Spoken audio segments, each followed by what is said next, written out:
Vicky Vox.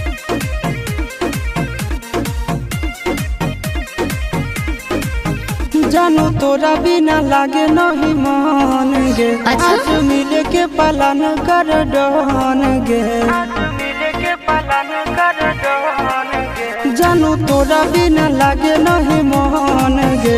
आज मिले के पालन कर डहन गे। तोरा खात चढ़ जाइबो